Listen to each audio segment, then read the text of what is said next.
What's up guys, Dan here, Coalcracker. Today we're going to be talking what is beyond the survival priorities. So if you follow my channel and you've watched some of my recent videos, we talked about emergency preparedness and how much the survival priorities of fire, water, shelter, and food fit into that preparedness mindset. Having those things at home, in your vehicle, at work, all of that is very important to keep yourself and your family and your loved ones very safe in an emergency type scenario, be it natural disaster, man-made disaster. The survival priorities always are going to trump everything else. But what's beyond the survival priorities? That's what we're going to talk about today, and that is personal protection. So when it comes to personal protection, it is truly a rabbit hole. There are so many different aspects of things that we can touch on here, and the reality is, I don't think there's a right or wrong. I think it's what is going to work best for you and what you believe in that you think you're going to need. And that can vary in a lot of different situations. Do you live in a rural or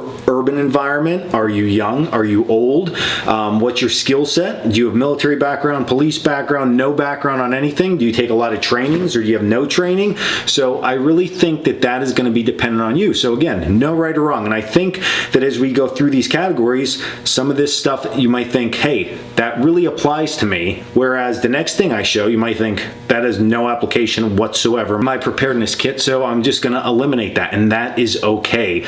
I think that that's where a lot of the confusion with this stuff comes in, is it's like somebody shows this and you have to have it, and that's not always the case. It's going to depend on you. So let me break down some of these main categories that I believe are important. There's no specific order here whatsoever, but it's food for thought when putting your own kit together and your own plan together. And then lastly, before we jump into the kits themselves, what you have to realize with each one of these categories is you can go super simplistic, or you can go super complex. Again, that's that rabbit hole. So when we touch on this stuff, if you're interested in that category for your preparedness kit, like, where do you fall? Maybe you're just very simplistic and that's all you need, compared to somebody who is really into that one thing and they feel it's real important.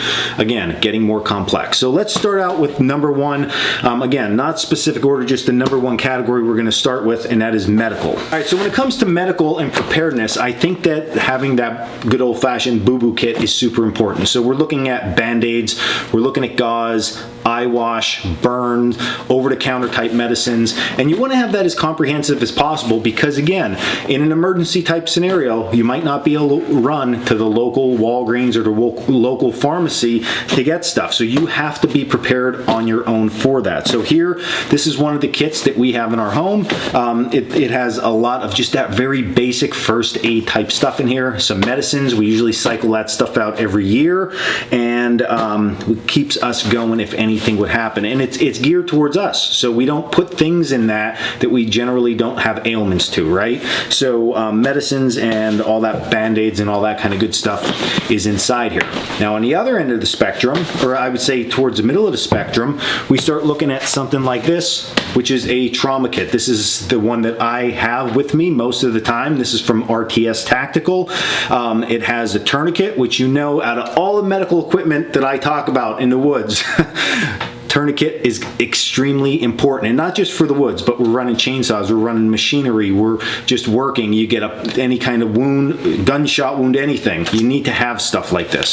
So with this kit specifically, I'm not digging too much into it, but it has an outer sleeve, so what's cool is you can just pull this out, and then here is my trauma kit. So important to me to have something like that, but again, you need training and you need some know-how with something like this in order to be able to use it effectively. And then you can also get down the medical rabbit hole even further with suturing, dental, and everything like that, antibiotics and stuff. So again, big spectrum there, but medical is definitely something you should take into consideration. Okay, next category, navigation. So you might think, well, how is navigation a protection element? But if you really think about it, navigation is protecting you in a way.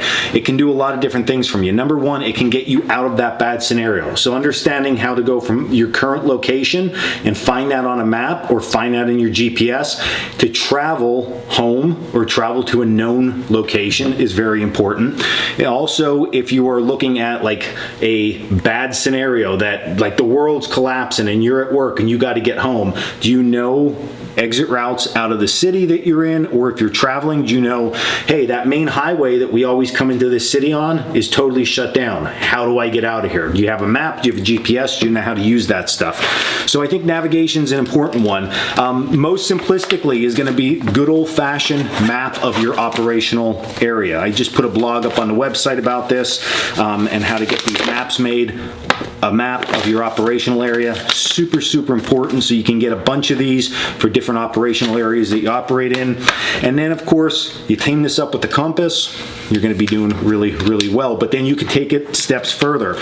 So just a Garmin GPS works wonders, or you can use something like your cell phone, which this cell phone you're going to see comes into play in a lot of different of these aspects here. So cell phone is going to be a really good one also. But being able to navigate, know where you're at, and how to get out of that scenario is definitely something you need to think about. Okay, now building off of navigation, okay, is communication. I think communication is an important one, and we overlook that quite often because we think, hey, we have this cell phone, we can call or we can text, but what happens if this thing doesn't work? So the first, most basic for me when we talk about communication would be to have your phone with you. Secondly, have some type of power pack that you can plug in, because sometimes your phone goes dead and you're like, you have no way to charge this thing. So a small power pack might be super helpful, or at least have inside your vehicle an extra cord to charge this thing up. They also sell is called a spot unit. You can actually link your phone Bluetooth, and then the spot unit works off of satellites. My one instructor Sergio carries one with him at all times, and his wife has one. So even if all of this goes down, he can still use satellite communication to get in contact with her, because he travels a lot for work. Now in my case, I don't have to travel all that far. So if this goes down, what we can turn to is the good old walkie-talkies, okay? Or we now like to say comms to be super fancy. So at a base level, right, we're looking at just the good old like a Motorola or a two-way walkie-talkie you can buy at Walmart. They even sell these. I saw them this weekend at Tractor Supply. You throw some batteries in these things, a line of sight, you can normally get communication. And then of course you can go upward from that. Radios are like, again, that rabbit hole of just mayhem. You can dig in super deep, you can have repeaters and all this stuff.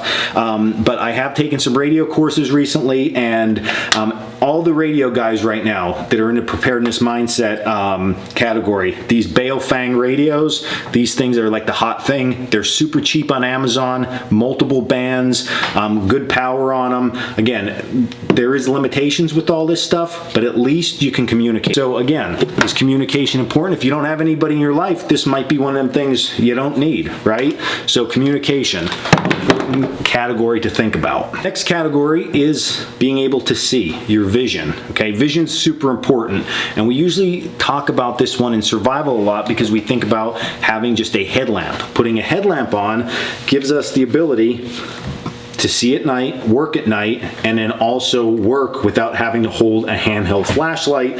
Plus, we all know in the dark, sometimes you hear a noise and you can shine and actually see what it is, at least most of the time. So at a base level, having good flashlights on hand is gonna be super important, because nighttime operating is gonna be somewhat important, especially this time of the year, right? The clocks have changed. It's 4:15 here in Pennsylvania, and it's already dark. So there's a lot of hours of darkness that you might be doing things in, from fixing your car to actually traveling. So having a good light, a good handheld, although we don't really talk about handhelds that much in the outdoor world, a good handheld flashlight can light up a lot further than a headlamp. So find yourself a good, strong, like pretty narrow beam handheld to go along with your headlamp, and you will be good. Now, on the other end of the spectrum, right, you can say there are a lot of new technologies coming out in the civilian market that are super cool. Number one, we can do with something what they call like a thermal monocular or a night vision monocular. This specific one is by AI-15. It's the Hawkeye. Very entry level, great for being out in the woods or being in an urban environment and being able to see heat signatures. So what this is going to do is it's going to amp up just that white light that we normally use. So you can look through a binocular and now you can see outlines, okay, of heat signatures out there in the woods or in your area. So if you are in somewhere that you don't want people to find you or you're scared, you can actually look out and you can see people with this. And then you can also go down the route of, which this is a whole nother beast in itself, right, of night vision. So something like these 31 alphas on a helmet mount and all this good stuff, you can travel and do all kinds of things with that. But again, that is to the very far end of the spectrum. Not everybody needs that, not everybody's going to want that. But in my scenario, we'll use me for an example. The house that I live in, at night, when you look out, it is pitch black. You see nothing. So even a flashlight lights up, but it's not the best. It doesn't get far out. And as far as moving around and working, this is way, way, way more handier than something like this. I can see so much more and it provides so much more safety for me. And then again, rabbit hole, you can talk pros and cons of both of these. And then moving on from there, we think about weapons. So we need to protect ourselves from a dangerous source. Okay, that can be an animal, another human being, who knows. So we can start very basic. We can say, well, we're going to carry some pepper spray or bear spray. That might be more than enough for most individuals. Maybe something even like a knife. We generally carry them in the outdoors. Something like this might be a good option for many people. And then you can, of course, go to the back end of the spectrum, right? Or the far end. We could talk about firearms. So we shot this in a recent video, single shot, shotgun, lots of different ammunition you can use in this thing. Or you can really soup it up, right? You go with the good old AR-15, get all your lights and lasers suppressed, do all that kind of stuff with it, and make that work for you.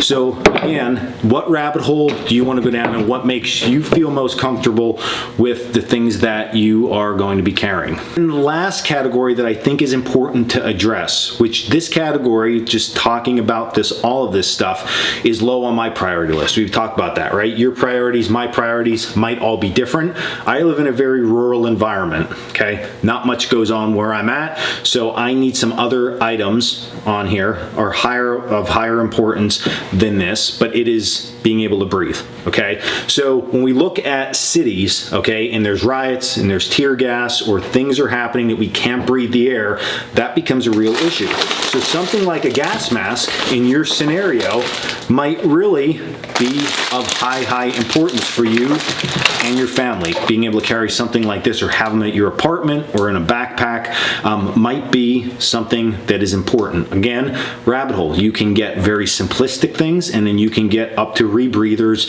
that are going to recirculate air and things like that. So it's going to depend just on how you feel about your scenario and what is important to you. And then there's also a financial concern with all of this stuff, right? You can get involved in everything and take a deep dive and spend tens of thousands of dollars on all of this in the preparedness realm. So you got to make that decision, what is going to fit you best and what fits your plan best. And nobody's going to know that but you. Again, no right and wrong, just what you think you're going to need in that scenario. So I wanted to lay all this stuff out because this is something that for years now, along with survival, I have really enjoyed, and I like being prepared for things. And thank the forces that be, I have never had to live through a very bad natural or man-made disaster, but just small things that would happen, snowstorms or loss of power and things like that. Being able to have this stuff, okay, has made me more comfortable, made my family more comfortable. So to me, that's a win, and that's why I want to put out this content, so you can at least think about these things on top of just that normal kit that we're looking at: fire, water, shelter, and food. Protection element is going to be a very important one that I think most people are actually going to enjoy when you start to dive into these different aspects of this, because it's a lot of fun stuff that you get to play around with. So if you like this video, hit like and subscribe down below. You can also check us out at Coalcracker, for all our classes, our gear, and our blog. And until the next video, stay in the woods. Can I reach the camera?